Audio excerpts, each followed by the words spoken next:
There's no doubting who won the contest on Cairo's streets, who's celebrating. The army gave the anti-Morsi protesters exactly what they wanted. He's gone.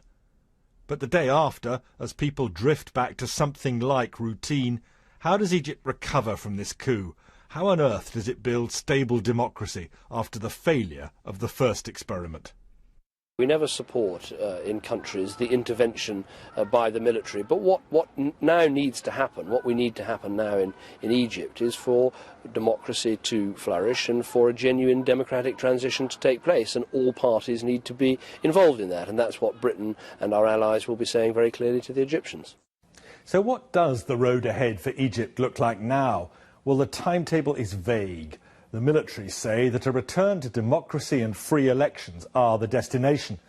For now, there's an interim administration acting as caretakers, and there'll be a National Reconciliation Committee, crucially including young people who've played such a huge role in the protests. Drawing up a new constitution will be the most challenging task. Will it try to prohibit the establishment of an Islamic State in Egypt? That raises questions about the military strategy. Will the army now take more of a back seat? If they do try to limit religion in politics, they risk alienating all those who support the Muslim Brotherhood.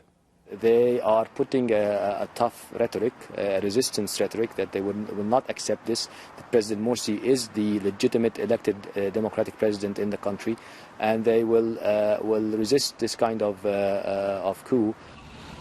As soldiers keep watch on the streets, Egypt's top general is promising not to exclude anyone or any movement from Egyptian politics. But the army's political dominance does pose a dilemma for its principal paymaster, the United States. President Obama says he's deeply concerned. He won't use the word coup. That would trigger an automatic end to American funding for Egypt's military, seen in Washington as vital to the country's stability. Egypt is entering another very dangerous period in its stumbling search for democracy. So far, it's proved impossible to unite the vast majority of the people behind a vision they can share. James Robbins, BBC News.